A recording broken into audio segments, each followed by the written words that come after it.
Welcome to the Geniuses of Copywriting podcast, a peek into the minds and strategies of the world's greatest copywriters, marketers, and persuasion experts. And now, here's your host, Brian Casangina.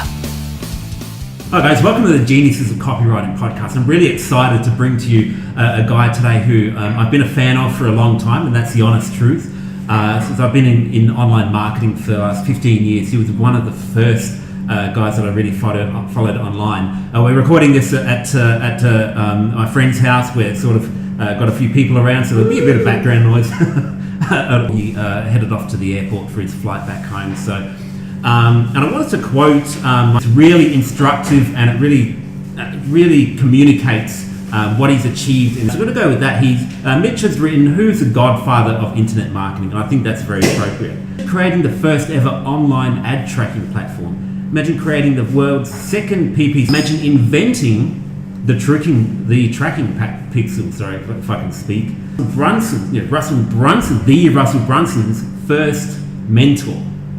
Imagine co-keynoting a 5,000 person seminar with Jay Abraham. Imagine co-hosting events with Gary Halbert. Imagine creating $3 billion industry, starting over 30 companies, one of them becoming the 36th most visited website on the internet within 6 weeks of launching. That's number 36 worldwide. 14 books in 25 languages, several of them #1 bestsellers. This dude is a godfather, and I'd like to introduce to you one of the OGs of internet marketing, and I say that with genuine sincerity, Mark Joyner. So Mark, I really appreciate you taking out time for your busy schedule.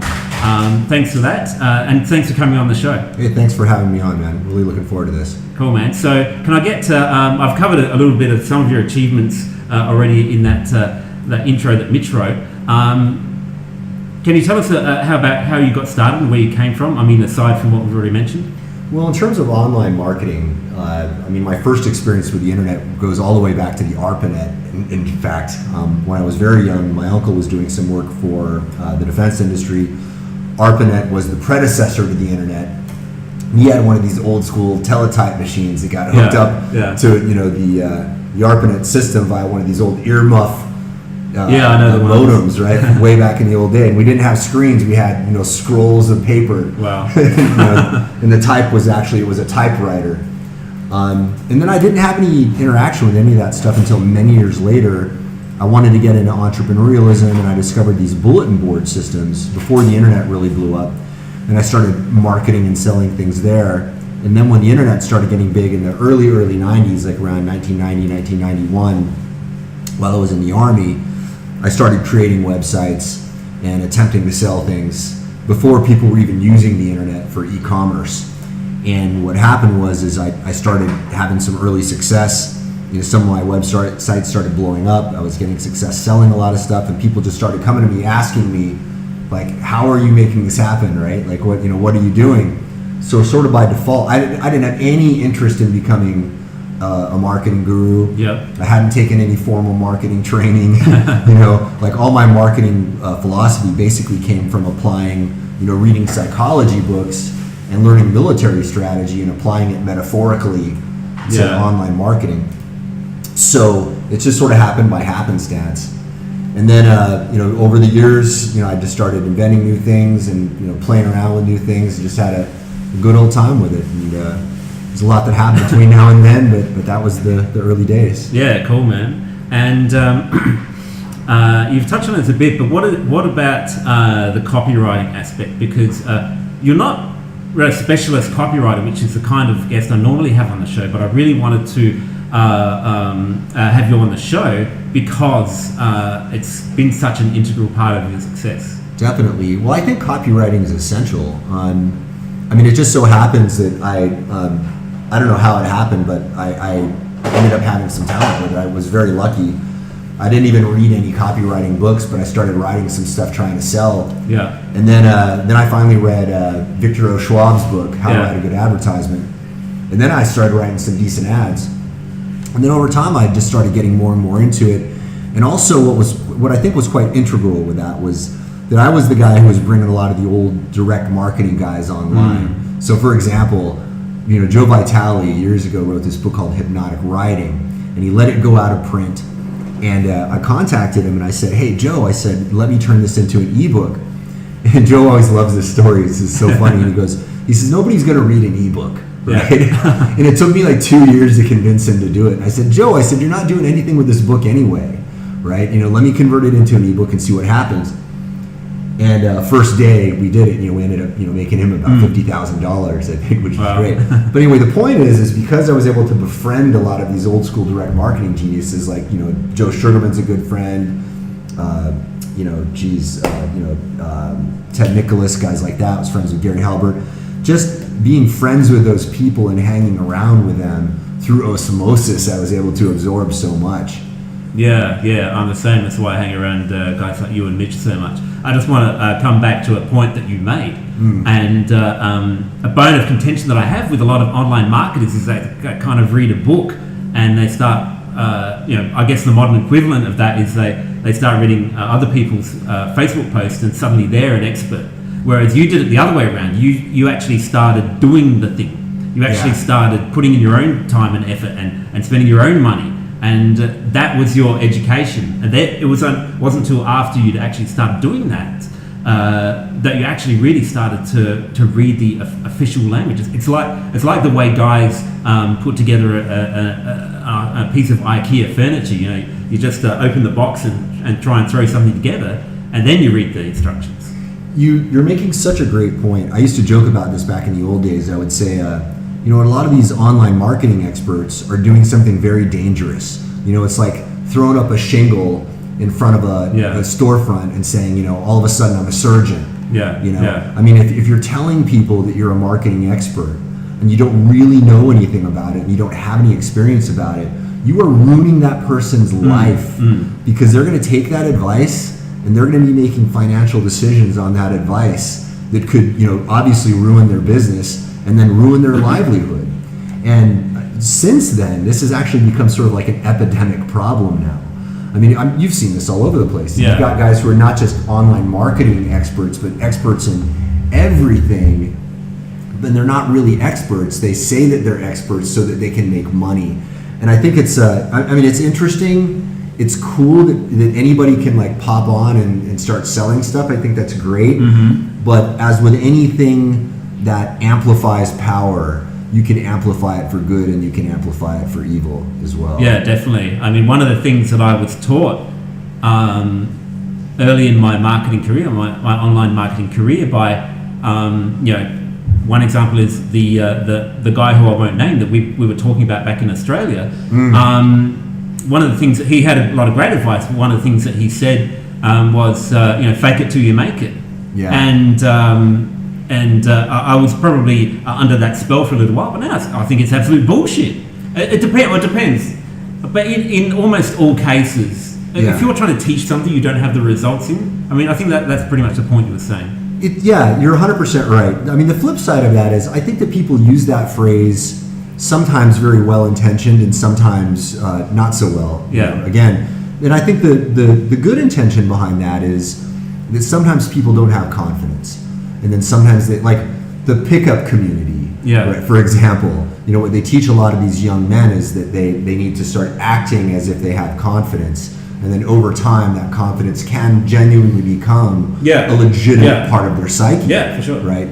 But, that's a very, very different thing from like faking that you can do something and charging money for it. And especially if you're talking about helping people start a business or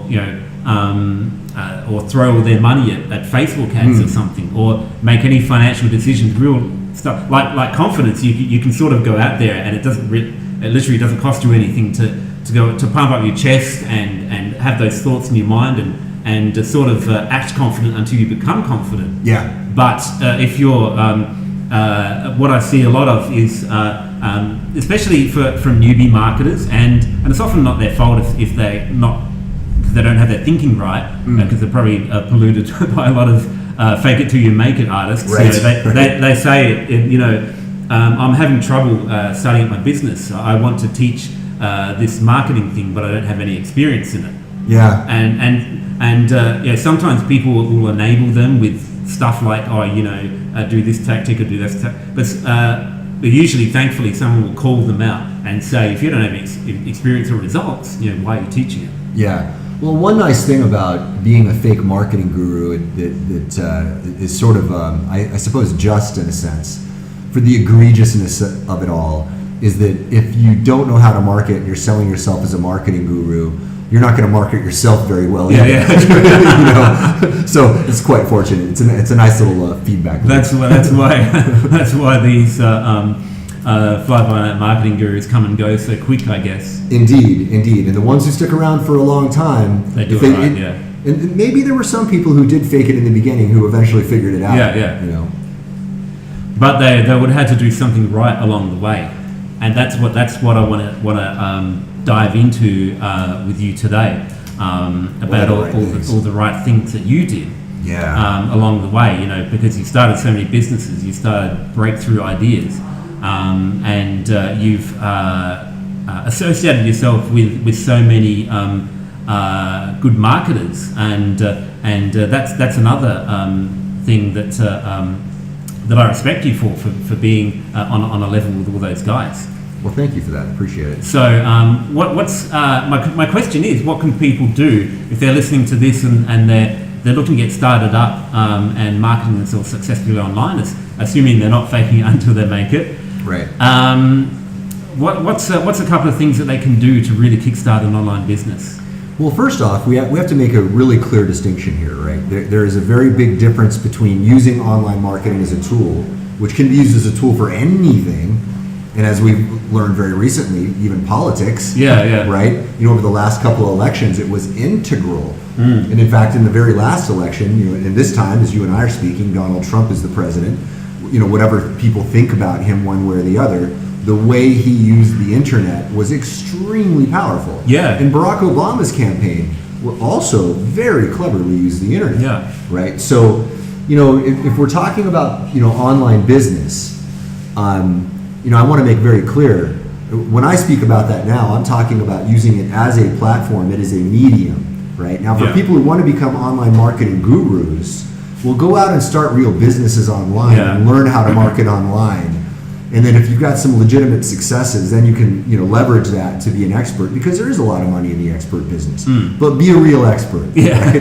But let's talk about how to really be successful in marketing something, anything on the internet. Right? So the first thing that I would tell people is to not be afraid to make a lot of mistakes.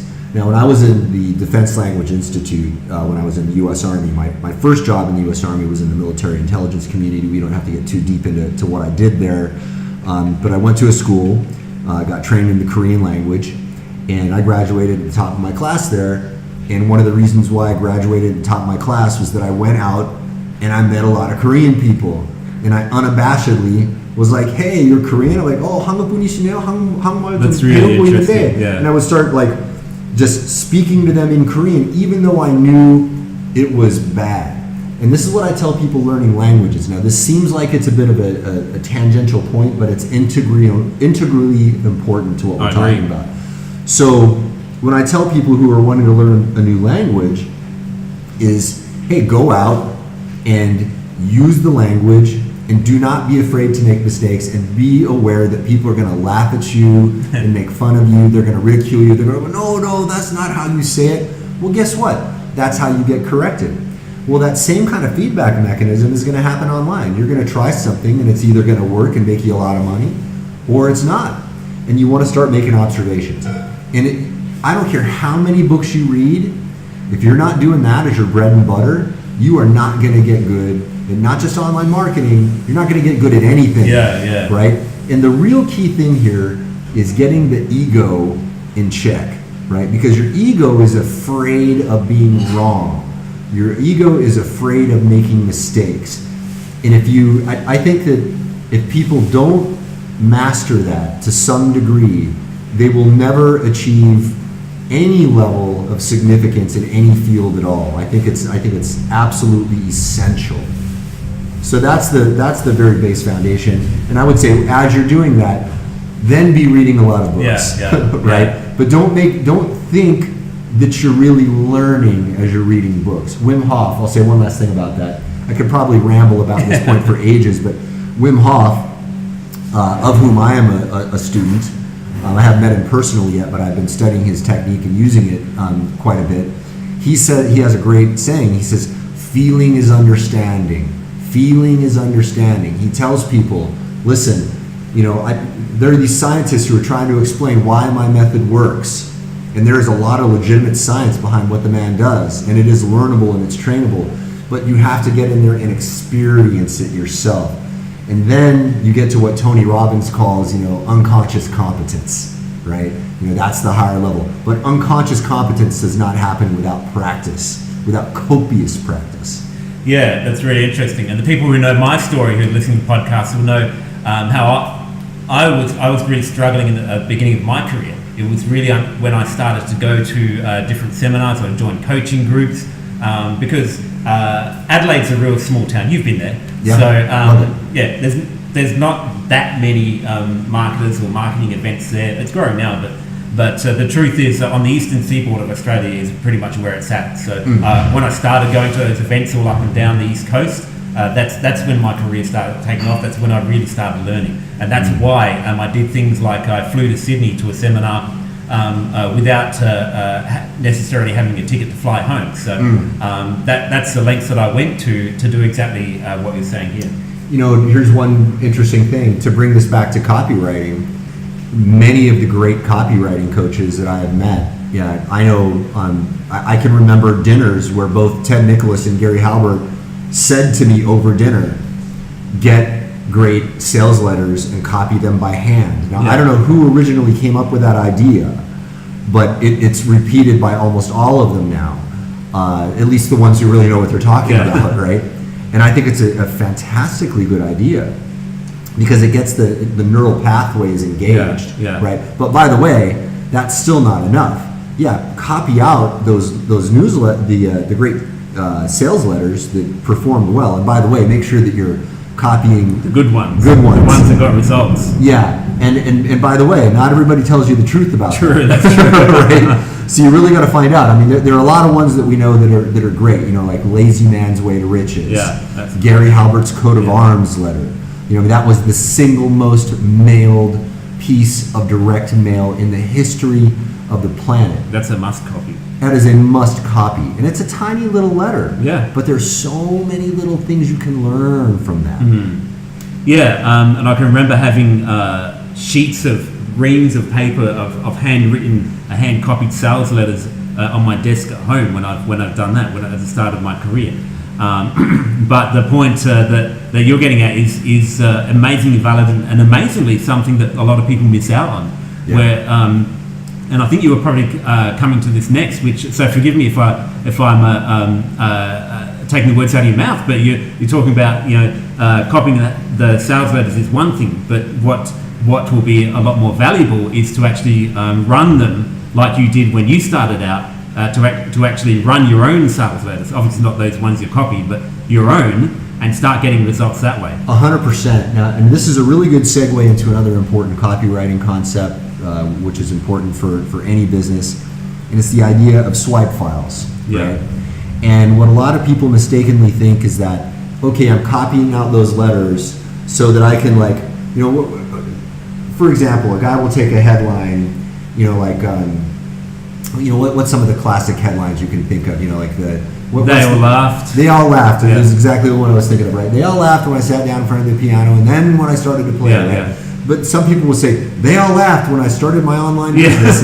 No, that's not the point. The point is that you got to understand conceptually what that headline is about, because there are psychological principles and triggers that are being pulled in that headline. That's what real swiping is, right? It's looking at the structures, looking at the psychology and saying, okay, how can I apply the same structures, the same psychology to what I want to write about? Not like, how do I change a few words to make the letter about this, about my stuff. Right? Because that's kind of the minimum mental effort that some people go to, and it's always tempting, and we've all fallen for that before. But you need to break past that and understand the deeper meanings of these headlines and what they're actually psychologically doing. Well, you say break past that, and that's a beautiful segue to probably the best response to that, and that is one of the greatest copywriting books of all time, and I'm sure you know which one I'm going to bring up now, Breakthrough Advertising. Yeah. Right? The whole purpose of Breakthrough Advertising was, Eugene Schwartz was saying, hey, look, how do you break into a market, right? And he says, and this is the antidote to the paint by numbers copying system of copywriting that so many people do. You need to come up with something original that screams out of the din of noise and bullshit that is out there, right? And how do you do that? It's not a simple thing. That book is probably the most difficult to understand copywriting book out there, right? But it's also, I think, maybe the most rewarding one. I think I had to read that probably 15 times before I felt like I really had it. Yeah, that's one of the ones that a lot of top copywriters, including me, credit with a good part of their success. Oh, no doubt. But you can't just sit through it one time and pick out little things that you want to use. It's a little hard to understand, but perhaps for more for a beginner copywriter, once you really get to understand the psychology of marketing and copywriting, that's when new things will jump out. It's like listening back to an old album from the 80s. And now that it's in high definition on iTunes or whatever, you'll suddenly hear little bits that they recorded that you couldn't hear on the old cassette tape or the old cheap and crusty record player that you had when you were a teenager. That's a great metaphor, man. One thing I want to just interject in here that I think it's important for people to know. If anybody listening is a brand new copywriter, I would not recommend Breakthrough Advertising as your first copywriting book. Yeah. Because it's going to break your heart and crush you. It's going to seem too hard. Yeah, you're not going to understand it, first of all. Yeah. Even as a seasoned copywriter, the first time I read it, I was just like, what is this, man? Like, I really didn't get it, honestly. Even after I had started a lot of very, very successful businesses and had written a lot of really, really good copy, the first time I read it, I was not impressed. But then I started thinking about it more deeply and hearing more people talk about it, and I was like, I guess I'll dig in again. Yeah. So for all the newbie guys out there, start out with something easier. Yeah, it's definitely the way you want to build up to something like Breakthrough Advertising. Yeah, that's for sure the PhD course. Yeah. So, what is the what is the biggest impact that copy's had in any of your business? What's a business that has been more reliant on direct response copywriting as you and I describe it? Wow. I mean, is it all of them, or is it one stand out in particular? I would say I don't think there's any business out there that's not going to need some copywriting. Yeah. I mean, now it's interesting with the internet.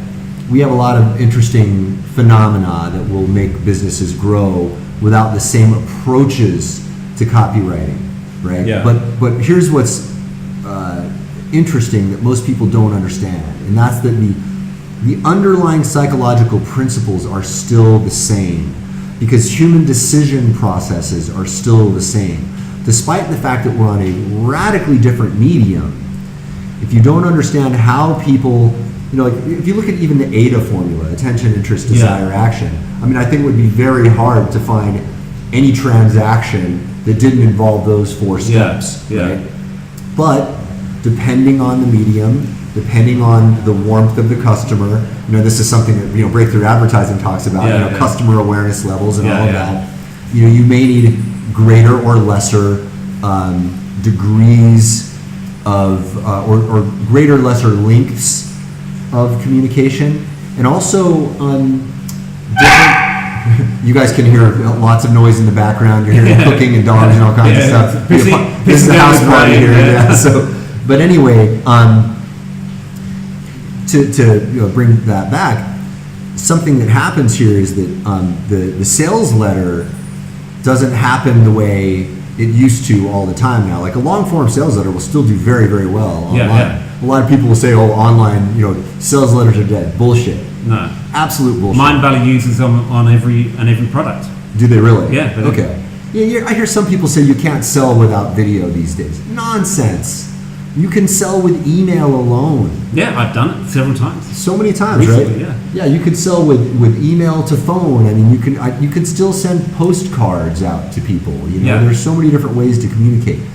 I think not learning direct response copywriting is a terrible idea for any business owner.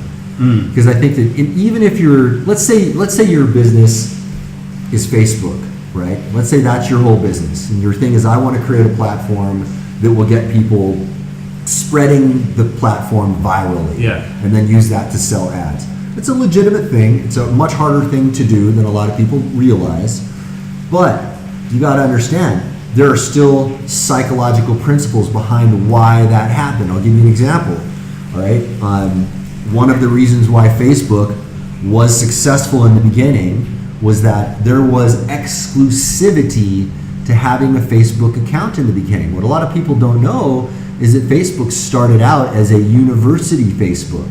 In the beginning, it was only available to people that were attending Harvard, right? You had to have a harvard.edu email address. And then everybody was like, kind of like, well, I've got a harvard.edu thing. I feel this makes me feel special. I'm going to sign up for this. They're part of the club. They're part of the club. And guess what, guys? That's direct response copywriting psychology right there. They're just employing it in a different way. And so what I want to do is I want to open people's minds up to be able to think about principles more than anything else. Because when you can think of a principle and you can apply it metaphorically to other things, your life changes.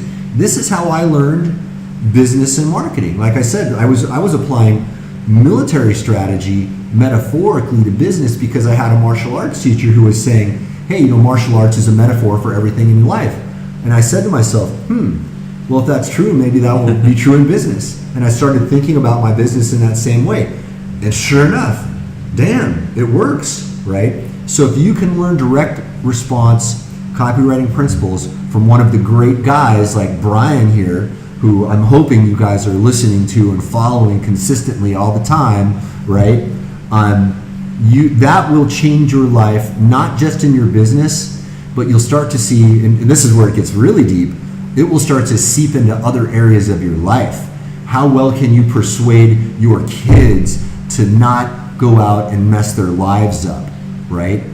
How can you persuade your friends who are about to make mistakes? How can you get your friend who has a bad problem binge eating to meet you at the gym and hang out? Well, if you learn direct response copywriting principles from a guy like Brian, you're going to find out that you're getting benefits like that in your life as well. Yeah, that's really interesting because for those that have followed me for a while, they know that we're students of persuasion. We're not just sitting down writing sales letters and emails. We're studying what makes people tick, what makes them buy, what persuades them to do the things they do and why they do them. That's right. Because it's exactly what you say. And that's what I've found in my own life. I can now know the psychology behind a person's decisions that is not necessarily in a business context. So it's not. It's awesome to use those powers for making money for yourself, and you definitely should. But they will also come in handy for other things, like you're saying. Absolutely. And we could get into that. I mean, it's such a deep concept. One last thing I'll say about that is that it is inherent in human nature to persuade each other. You can even see little kids. Little kids are master persuaders. Yeah. It is inbuilt in us to persuade each other. And a lot of people have a problem with it because they think persuasion is inherently evil, right? And I think that is a supremely misguided notion. Yeah. Right? Because persuasion can be used for good or evil. Like we were saying earlier, anything that amplifies power can be used for good or evil, and persuasion can certainly be used for good and evil. And if you're selling products, and I certainly hope this is true to everyone listening, if you are selling products and services that are genuinely helping people with the problems in their lives, then damn, I hope you become an awesome persuader. Yeah, definitely. And if you follow people like Mark and Mitch, then you're on the right track. So, I mean, it's interesting that you put it that way because while we've been hanging out here at Mitch's place, I've seen you cutting the steaks with a steak knife, and so that's a beautiful use of that particular implement. But you can obviously use a knife for evil as well. That's right. Well, yeah, indeed you could. Yeah. So just to change tack here, who is the weirdest or most quirky copywriter or marketer that you've known? Because I know you've known a lot of the well-known people online. So who's the weirdest person? Oh my God, what a great question! And you can sort of choose what kind of details of stories that you want to. But be aware that this does go out public. So Yeah. Well, I'm trying to think of who. Almost everybody that is a marketing guru that I have met who has gotten really, really good at marketing is a little bit weird. I'm kind of reluctant to name names, but I have seen a lot of very, very strange behavior from almost all of them. And I want people to understand. Look, when I say that, I think it is an artifact of a few things that have allowed them to become successful, right? And one of them is the fact that if you've got that sensibility we were talking about earlier, which is like you're not afraid to make mistakes in front of people, that means that you can be in front of a group of people and say and do a lot of really random stuff. And I know I certainly can, right? I know I've got a lot of really weird things that I do in my life. Like I'm obsessed with my health. You know, at 49, I'm still doing MMA training and all this crazy stuff. You know, and I do bizarre things that normal people would think are quite strange, you know, for my health. You know, for example, I was talking about Wim Hof earlier. You know, one of the things that is involved in the Wim Hof method is taking baths in ice water. Ice water. Now, when I first did this, when I was in MMA training, when I was younger, I had to just grit my teeth through it, and I could barely stand like 30 seconds of it. Now I can sit in a tub of ice water, super cold ice water for 5 minutes doing their breathing technique, and I'm fine. I'm totally chill. Now, a lot of people who hear about me doing that, they think, what kind of freak puts himself in a tub of ice water? And I don't mean just like water with a little bit of ice. I mean, it's like half ice, I've seen half the tubs. water. Yeah, you've seen it, right? And you know what? I don't care that people think that's strange, because I know that it has such tremendously powerful benefit for me. All I can say is, you know, go to an event where you're hanging out with a bunch of marketers, and you're going to see a lot of weird people doing weird stuff. And you know what? It's all good, man. It's all good. That's exactly what I was going to say, because having known you the past few days, I got to know you. I've certainly got a perception that you're a lot different from other people, and I mean that in a 110% complimentary way. Thank you. Because you do things differently, and this is what we're trying to get across in this point for the listeners. You know, because sometimes we get caught up in this bullshit where we think we're different. We have to be like all the gurus, and we have to be a certain way. I think the best way, and this is what you were kind of alluding to, is just to be yourself and do you.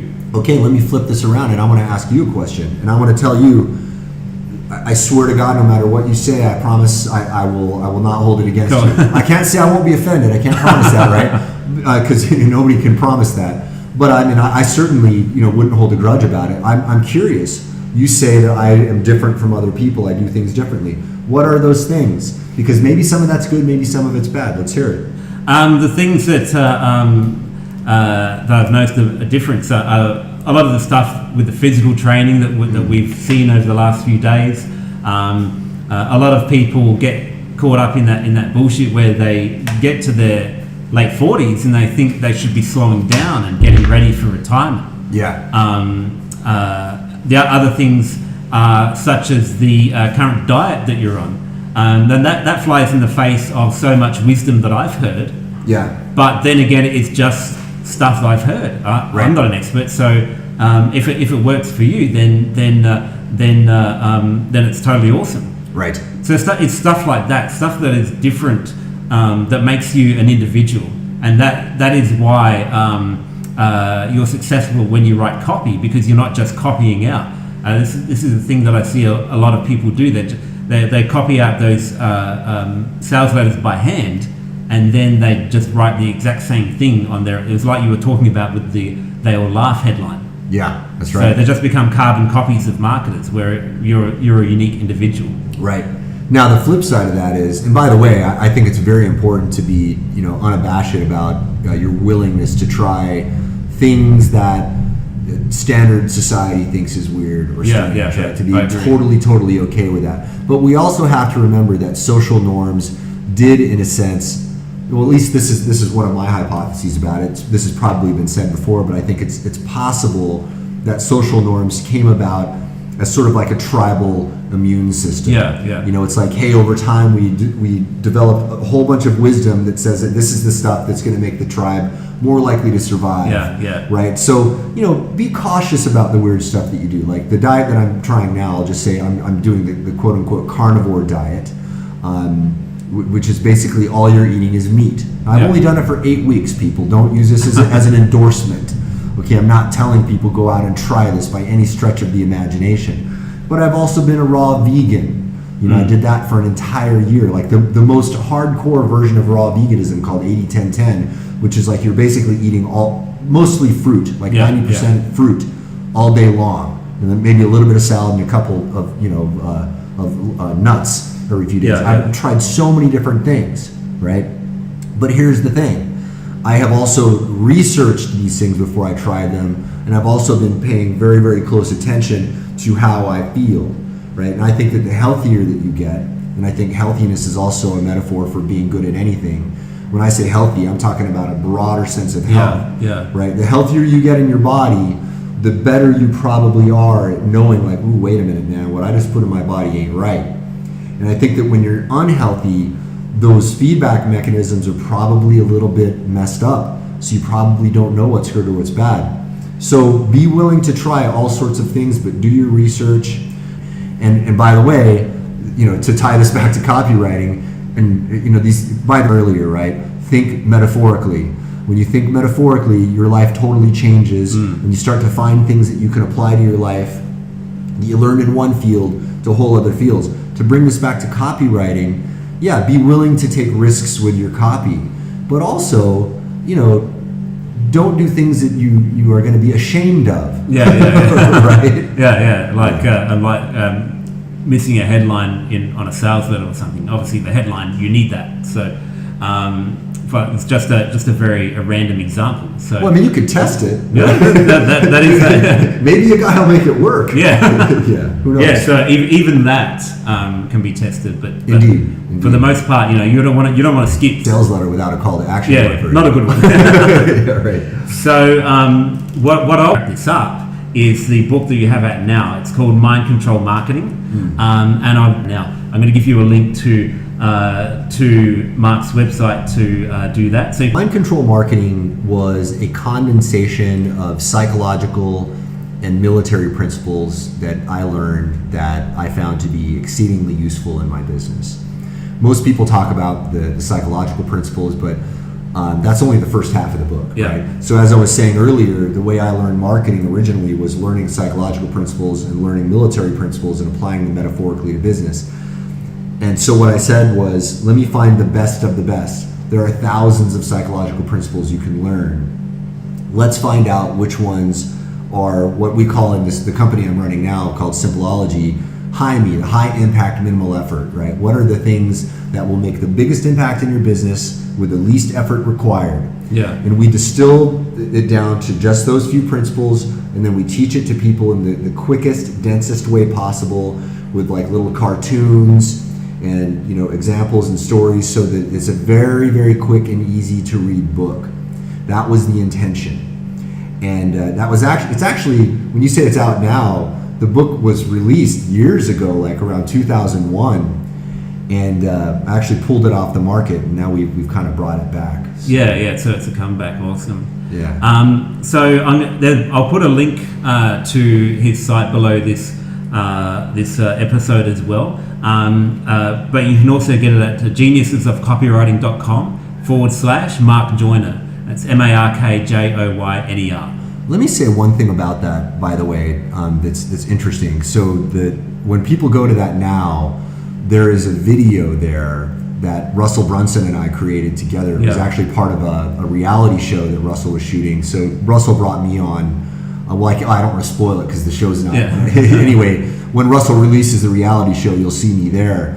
But what I really think is, whether people are interested in the book or not, I think that they should go watch that video, because watching that video by itself, which will only take about 5 minutes of their time, will give them a pretty powerful marketing education in itself. I mean, you've seen it, would you? Yeah, I've seen it, and it's a great video. And it's like what we were having a discussion earlier today about making your marketing useful, because obviously it's on your website, but it's useful. It's good training, and if people watch that whole 5 minutes of the video, it's some of the best copywriting training you can get.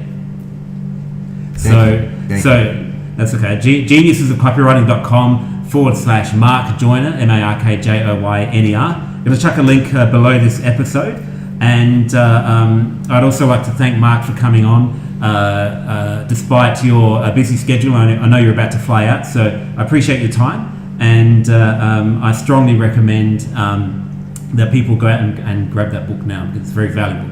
Yeah, thanks, bud. It's been a great time. It's been great meeting you. Yeah, same to you, and thanks for being on the show. Thank you for listening to Geniuses of Copywriting with Brian Casangina. To get the full transcript and all the resources mentioned on today's show, go to www.geniusesofcopywriting.com now.